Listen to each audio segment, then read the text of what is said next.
Pedro Álvaro Cateriano Bellido, juráis por Dios y estos santos evangelios desempeñar leal y fielmente el cargo de presidente del Consejo de Ministros que os confío. Sí, juro. Si así lo hiciereis, que Dios os premie, y si no, Él y la patria os lo demanden.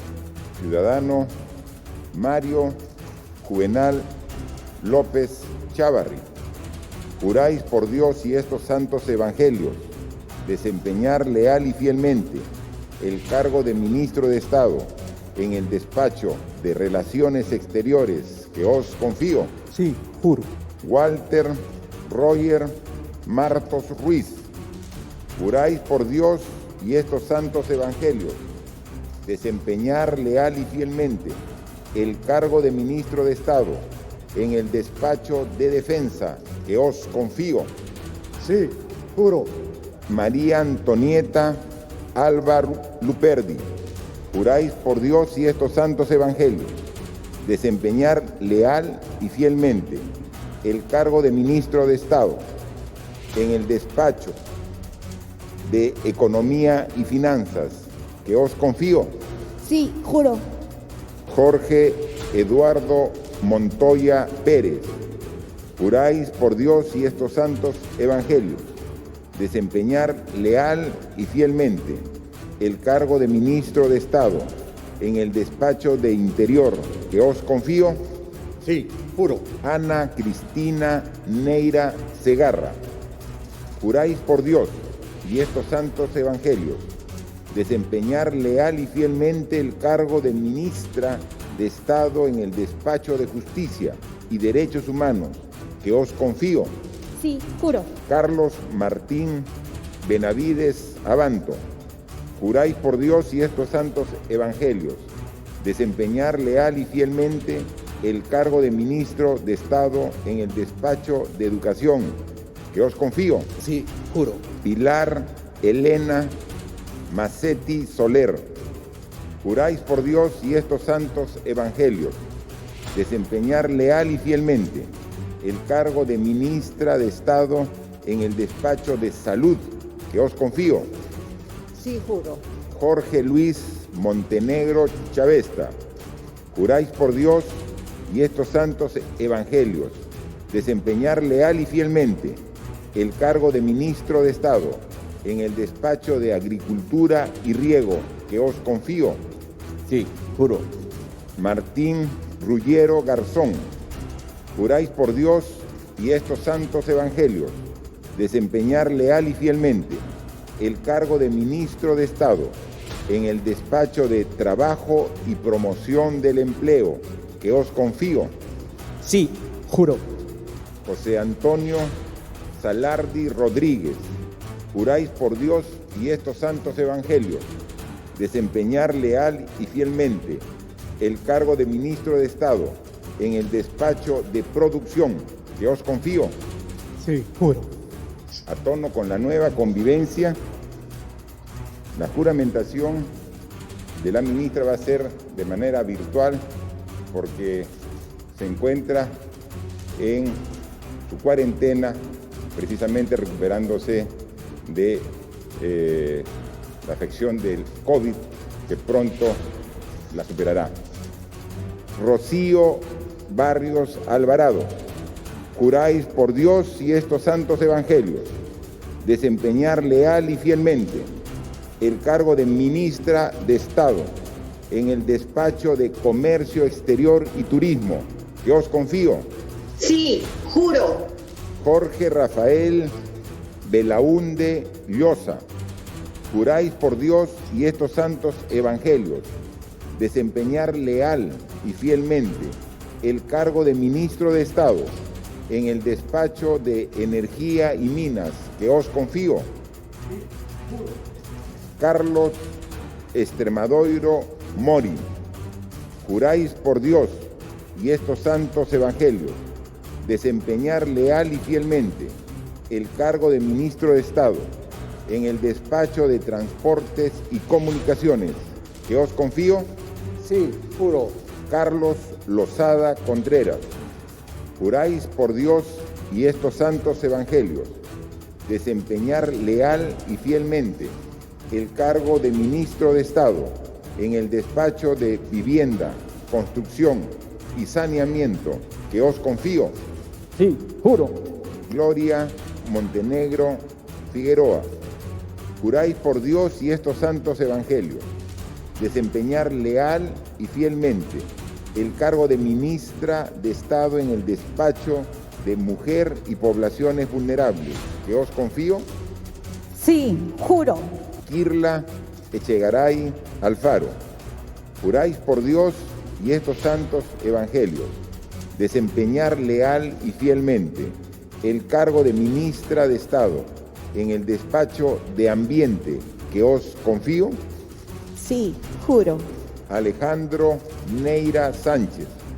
Juráis por Dios y estos santos evangelios desempeñar leal y fielmente el cargo de ministro de Estado en el despacho de Cultura que os confío. Sí, juro. Como parte de la nueva convivencia, una juramentación virtual a la distancia con la nueva ministra de Desarrollo e Inclusión Social, quien se encuentra actualmente en la ciudad de Iquitos, en la región Loreto. Patricia Donaire Pasquel. Juráis por Dios y estos santos evangelios desempeñar leal y fielmente el cargo de ministra de Estado en el despacho de Desarrollo e Inclusión Social que os confío. Sí, juro. Quiero dar la bienvenida al nuevo premier, Pedro Cateriano, quien se incorpora junto a un grupo de profesionales de primer nivel, con el claro objetivo de servir al Perú. Aires de renovación. Pedro Cateriano es el nuevo presidente del Consejo de Ministros, en reemplazo de Vicente Ceballos. El flamante titular de la PCM ya había desempeñado este cargo desde abril de 2015 hasta julio del 2016. Previamente, lideró el Ministerio de Defensa por más de 2 años. El nuevo gabinete que juró hoy en Palacio de Gobierno presenta hasta 13 cambios respecto al anterior. Quiero agradecer profundamente al ex premier Vicente Ceballos y a todos los ministros del gabinete anterior por su esfuerzo, su trabajo y su contribución al país, más aún en estas circunstancias difíciles. La doctora y ex jefa del Comando COVID-19, Pilar Macetti, releva a Víctor Zamora en el Ministerio de Salud. El diplomático Mario López asumió la cartera de Relaciones Exteriores. Jorge Montoya, Interior. La abogada Ana Neira, Justicia y Derechos Humanos. Martín Ruggiero aceptó el encargo de ser el titular de Trabajo y Promoción del Empleo. Algunos ministros cambiaron de cartera. En un hecho histórico, Rocío Barrios protagonizó la primera juramentación virtual y lo hizo como ministra de Comercio Exterior y Turismo, dejando la cartera de Producción, la cual será encabezada ahora por José Antonio Salardi. Carlos Lozada dejó el Ministerio de Transportes en manos de Carlos Extremadoiro para asumir el Ministerio de Vivienda y Saneamiento. Kirla Echegaray es la nueva titular de la cartera del Ambiente. Rafael Belaúnde de Energía y Minas, y desde Amazonas, la excongresista Patricia Donaire juramentó como ministra del MIDIS. Uno de los ejes principales de la acción de gobierno en esta etapa sigue siendo la lucha contra la pandemia. Lo haremos con mayor esfuerzo y energía renovadas. María Antonieta Alba, Walter Martos y Martín Benavides mantienen sus cargos en esta nueva etapa. Saliente presidente del Consejo de Ministros, Vicente Ceballos. Hasta pronto, presidente. Le agradezco por la oportunidad brindada para servir a mi país.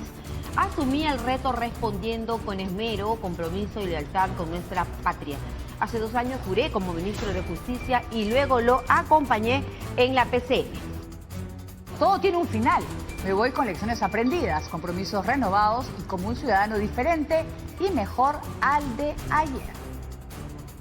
En el siguiente mensaje vía Twitter, asumo estos momentos con la madre de mis años y la prudencia de las circunstancias. El Perú es hoy y será siempre más grande que sus problemas.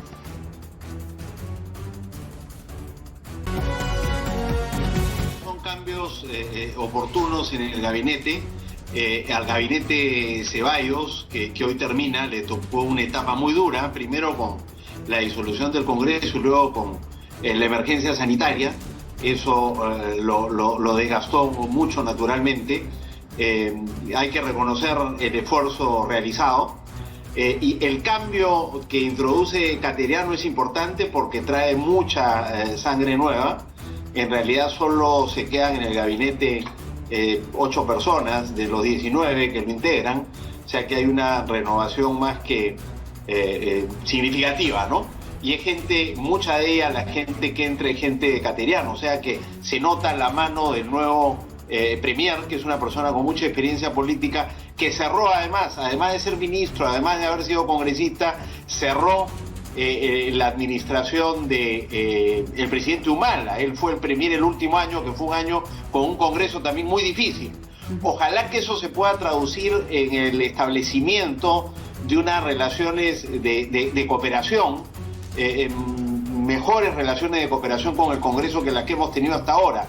Espero que por lo menos esto reduzca la conflictividad en las relaciones entre el Ejecutivo y el Legislativo, que se pueda armar una agenda de trabajo conjunta que le dé estabilidad al país caminando a las elecciones y en un periodo en que se requiere mucha unidad nacional para terminar de derrotar la pandemia y reactivar la economía nacional, que se encuentra en una situación muy mala con un desempleo altísimo. Entonces, mientras más rápido recuperamos el empleo y el crecimiento, mejor para el país, y eso pasa por tener un gabinete también que dialoga bien con el Congreso, que convoca al sector privado. Hay varios nombramientos que deben ser una buena señal para la inversión privada, que es muy importante en esta fase de recuperación económica.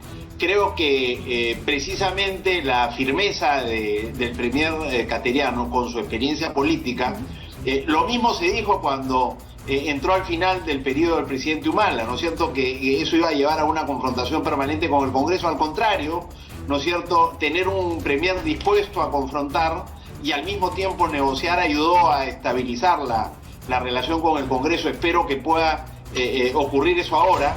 Y en cuanto a las reformas institucionales de la política y la justicia, creo que el nombramiento de Ana Neira en justicia es una excelente noticia, ¿no? Porque ella tiene mucha experiencia, conoce la agenda pendiente y creo que tendrá también que establecer una relación de trabajo con el Congreso para sacar por lo menos parte importante de esas reformas pendientes adelante. La Constitución dice que tiene que ser en los próximos 30 días, de manera que entre 3 y 4 semanas, me imagino, tomará esto, porque el premier obviamente querrá afiatar su equipo y poner por escrito, ¿no es cierto?, lo que se propone hacer en este año de cierre del gobierno. Eso entre 3 y 4 semanas debería estarse presentando al Congreso a pedir la confianza y yo espero que se la demos.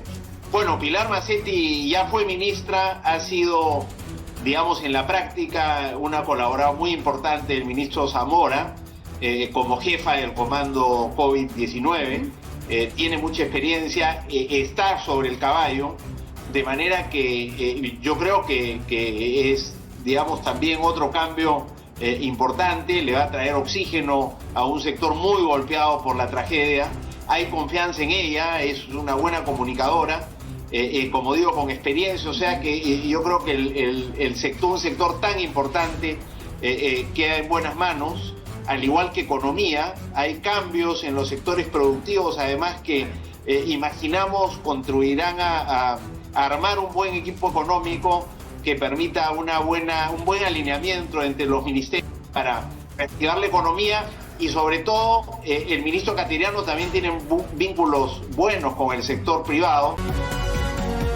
El alcalde de Lima, Jorge Muñoz, también dio a conocer su punto de vista, su postura y sobre todo deseó lo mejor de los éxitos de acuerdo al momento por el que atraviesa nuestro país. De cierto, se mostró de acuerdo con esta medida. Señaló que la pandemia desgastó sin duda el trabajo de algunos y considera que los cambios permitirán refrescar el trabajo del Ejecutivo con el fin de servir de una mejor manera a la ciudadanía. Siempre es bueno, y yo lo he dicho, tener algunos refrescos en los gabinetes, que por el paso del tiempo, las circunstancias de la pandemia, etcétera, nos estaban evidenciando que ya habían algunos ministros fatigados, algunos ministros que no reaccionaban tan rápido. Es refrescar el gabinete y poder hacer que las cosas se puedan trabajar de una mejor manera desde el Ejecutivo, siempre pensando en quién, en los ciudadanos. Ha sido un gabinete remozado realmente y de un tinte mucho más político. Hay que recordar que Pedro Cateriano, cuando ingresa al gabinete en la época de Ollanta Humala, también lo hace en circunstancias parecidas. Es decir, un gabinete, algo así como el último gabinete, porque estamos ingresando al último año de gobierno. Y contra lo que muchos están opinando en relación quizá a este estilo, digamos, mucho más firme y algunos dirían hasta confrontacional de Pedro Cateriano, habría que recordar lo siguiente. A partir del 28 de julio de este año, vale decir escasamente a poco alrededor de 2 semanas, el presidente ya no podría bajo ninguna circunstancia disolver el Parlamento. Muy por el contrario, el Parlamento podría censurar a cuanto gabinete se encuentre al frente y cuanto ministro lo consideren necesario. Es decir, entra a una etapa difícil, ¿no? Y contra también lo que se pensó en aquella época, Pedro Cateriano logró sortear de buena manera ese periodo difícil. Él tiene mucha experiencia política, ha pasado por ministerios y entonces creo que la cabeza del gabinete para este periodo está bien resguardada en los términos que se necesita. Porque evidentemente, como se sabe, no estamos en cualquier momento, estamos en un momento sumamente crítico y entonces también ahí ha generado el recambio en ministerios claves como el de salud, en donde obviamente el caso de Pilar Macetti con experiencia va a ayudar mucho. Esto oxigena definitivamente al gobierno y lo que parece ser una relación, o lo que parecía ser una relación gobierno-parlamento con dificultades, esto puede llevar a mejores momentos, ¿no? Esta es una primera impresión general sobre lo que está ocurriendo en la mañana de hoy. En general, este es un gabinete, repito, por un lado remozado, manteniendo piezas indudablemente clave, ¿no? El caso del MEF, con todas las dificultades que creo cualquier ministro de Economía tenía que enfrentar, la ministra la ha hecho todo bien, yo diría, en una situación bastante bien, ¿no? Y digo esto porque es difícil pues contentar a todos. Es difícil además cuando un gobierno tiene que enfrentar un Estado, porque el gobierno puede querer hacer muchas cosas, pero tenemos un aparato burocrático ineficiente que no ha podido, estar a la altura de las necesidades de la población, y esto quiere decir a las propias líneas que se desarrollan en el gobierno. Aquí estamos viendo que el polietileno ha sido colocado, pero no solamente es verlo, sino tener mayor conocimiento de la nueva norma. Por favor, señorita Francis, cuéntenos cómo es el procedimiento, qué se fiscaliza, uno como pasajero principalmente, ¿qué debemos exigir? Bueno, en primer término, van a haber 2 momentos de fiscalización, cuando se ingrese al terminal y cuando se suba el vehículo, porque tanto los terminales como las empresas de transporte tienen distintas obligaciones. En el caso del vehículo, para que pueda viajar en el 100% de los asientos, tienen que haber estos separadores de polietileno. Pero ¿qué pasa cuando los vehículos no tienen estos separadores? Pueden prestar el servicio, sí, pero no en su totalidad, sino que solo viajarán los pasajeros que están al costado de las ventanas. Asimismo, los transportistas deben desinfectar el vehículo antes y después de cada viaje. Toda la tripulación tiene que contar con protectores faciales y mascarillas. Asimismo, se debe evitar dar algún tipo de alimento, utilizar cobijas, utilizar almohadillas, etc. Y tiene que haber una desinfección completa de los baños, de los asientos y sobre todo de las partes del vehículo que normalmente está en fácil acceso para los usuarios. Ahora, con respecto, por favor, algunos deben preguntarse, yo quiero regresar o moverme a cierta provincia, con algún menor de edad o algún adulto mayor. ¿Esto es posible? ¿Cuáles son las condiciones? Sí, los menores de edad sí pueden viajar acompañados de sus padres y los adultos mayores también. Pero hay que recordar que para los terminales únicamente pueden acceder una persona, excepto que sean menores de edad o personas que sean discapacitadas con su certificado correspondiente de CONADIS que acredite esa discapacidad. No pueden alimentarse dentro del vehículo. Además, es importante señalar, por ejemplo, que en el caso del conductor tiene que tener una cabina totalmente separada de los usuarios.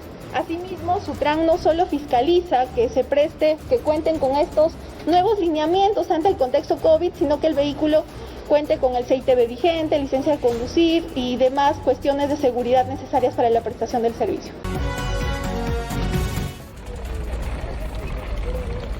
Los aeropuertos de Perú volvieron a la vida. El país reanudó el miércoles el transporte nacional aéreo y terrestre, suspendido desde hace 4 meses por la pandemia del nuevo coronavirus. El gobierno peruano otorgó permisos para volar de Lima hacia 15 ciudades, entre ellas Tumbes en la frontera con Ecuador y Tacna limítrofe con Chile. Todos los pasajeros debían portar mascarilla y protector facial y tenían que llegar 3 horas antes del vuelo, en vez de 1 hora como sucedía antes de la pandemia. Por ahora los vuelos internacionales siguen suspendidos, porque las fronteras permanecen cerradas desde el 16 de marzo. El gobierno evalúa autorizarlos a partir de agosto, en un intento por sacar adelante la economía de un país cuyo Producto Interno Bruto se contrajo 13% en los primeros 4 meses del año. Perú es el segundo país con más casos de coronavirus en América Latina y el tercero en muertes. Pese a existir un acuerdo de prestación de servicios, los asegurados con COVID-19 que requieran ser atendidos en cuidados intensivos de una clínica privada no podrán hacerlo, y es que a la fecha no hay camas disponibles. La situación de pandemia por la que atraviesa el país tiene a toda la infraestructura de alta complejidad de atención, a todas las UCI del país comprometidas con una alta ocupacionalidad. Es muy difícil en este momento conseguir una cama UCI que esté libre 1 día, 2 días, eso no existe. Según el presidente de la Asociación de Clínicas, Alejandro Lambert, estos centros de salud se encuentran al tope de su capacidad. No es que el sector privado no tenga pacientes de salud en estos momentos. Nosotros en la última encuesta que hemos hecho, el 30% de la capacidad COVID de las clínicas está ocupada por pacientes del Estado. Son 12 clínicas privadas que han suscrito un contrato con eSalud. Sin embargo, habrá una nueva convocatoria para que más establecimientos privados que cumplan con los requerimientos se sumen a la lista.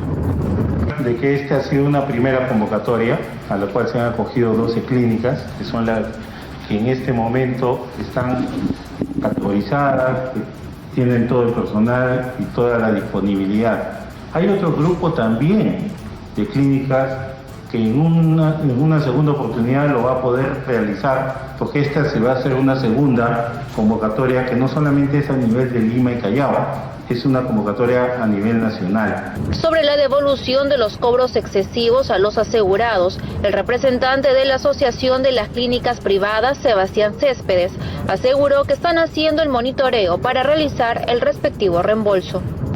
Ese es un trabajo que hay que terminar de hacerlo de la mano con el CIS y con eSalud, para que veamos caso por caso y efectivamente, una vez que tanto eSalud como el CIS acrediten que estas personas son sus afiliados y efectivamente corresponde la cobertura, nos pondremos de acuerdo sin ninguna dificultad.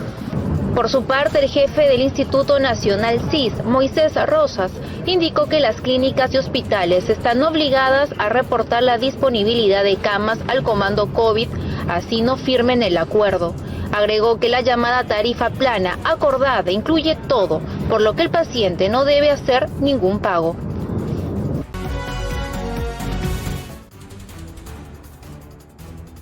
Primeros ensayos clínicos en seres humanos de una vacuna contra el nuevo coronavirus en Rusia. El primer grupo de voluntarios, compuesto principalmente por militares rusos, pero también por algunos civiles, salió del hospital 28 días después de su vacunación. Sabemos que estamos 100% protegidos y no tenemos miedo de salir después de esto. La inmunidad está funcionando bien, se están creando anticuerpos, están protegidos contra el coronavirus. Un segundo grupo de 20 voluntarios que fueron vacunados el 23 de junio está actualmente en aislamiento en el hospital bajo control médico. Los ensayos clínicos de esta vacuna deben completarse a finales de julio. Mientras la esperanza de tener la vacuna en los próximos meses aumenta, en varias partes del mundo han regresado las restricciones ante un aumento de los casos del virus. Tokio, donde viven 14 millones de personas, se encuentra desde el miércoles en estado de alerta máxima, mientras que en Hong Kong los bares, gimnasios y salones de belleza volvieron a cerrar sus puertas. En India, 140 millones de personas de un total de 1.300 millones de habitantes regresan esta semana al confinamiento en la región sureña de Bangalore y en Bihar, al norte del país. Jennifer Holler fue una de las 45 primeras voluntarias en probar la vacuna contra el COVID-19 de la empresa Moderna. 3 meses después, otras 30.000 personas están listas para recibir su primera inyección. Esa es la fase 3 de las pruebas, que el laboratorio estadounidense es el primero en iniciar. Laboratorios de todo el mundo se apresuran a encontrar una vacuna para frenar la propagación del coronavirus, pero los científicos dicen que la seguridad de los voluntarios debe ser primordial. Debemos tener cuidado, no queremos apresurar a la ciencia y todos sabemos que el desarrollo de vacunas es un proceso difícil, no siempre es una línea recta, así que si todo funciona bien, podemos anticipar que tal vez a principios de año, en algún momento del primer trimestre del año, podríamos tener algunos resultados y sería maravilloso. El producto de Moderna pertenece a un nuevo tipo de vacuna. En vez de fabricar proteínas de COVID-19 e inyectárselas a los pacientes, esta vacuna codifica la información y las proteínas se cultivan dentro del cuerpo. Esta técnica ahorra tiempo, permitiendo a los laboratorios producir más vacunas. Los resultados de las fases 1 y 2 también muestran que ningún voluntario ha sufrido efectos secundarios importantes. También señalan que todos los voluntarios desarrollan anticuerpos. Pero es la fase 3 la que determinará su verdadera efectividad, una vez que los resultados completos sean revisados por la comunidad científica. Los colegios electorales en Macedonia del Norte cerraron tras una jornada marcada por el miedo frente al coronavirus y en la que ya hay un ganador seguro, la abstención.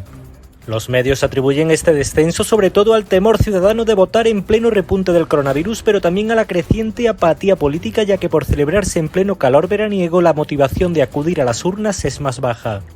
Este miércoles se registró además una de las jornadas con mayor nivel de contagios desde que estalló la pandemia, con un total de 198 casos en 24 horas y 4 nuevas muertes. Con ello, el número de contagios alcanza los 8.526, 4 veces más que durante el confinamiento, y el de fallecidos los de 393. En total han concurrido 15 partidos y alianzas a estos comicios considerados cruciales de cara al futuro europeo de este pequeño país balcánico de cerca de 2 millones de habitantes. El principal rival de la gobernante Unión Socialdemócrata de Macedonia, que se presenta en alianza con el pequeño partido de la minoría albanesa BESA, es el partido conservador VMRO-DPMNE, que en 2016 fue la formación más votada, pero que finalmente no pudo forjar una mayoría de gobierno.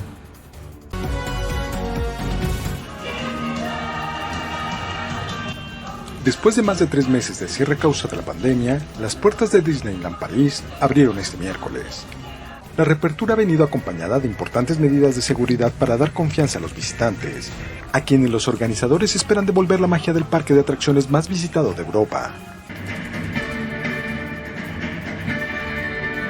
La presidenta de Disneyland París, Natasha Rafalski, dio el banderazo de salida a la reapertura en una ceremonia festiva con música y un pequeño espectáculo, con el que se dio la bienvenida a los primeros visitantes. Las atracciones y los célebres personajes creados tras la Primera Guerra Mundial por Walt Disney, el mismo superviviente de la llamada gripe española, recibieron a familias y pequeños en condiciones excepcionales. Por ello, las mascarillas son obligatorias a partir de los 11 años.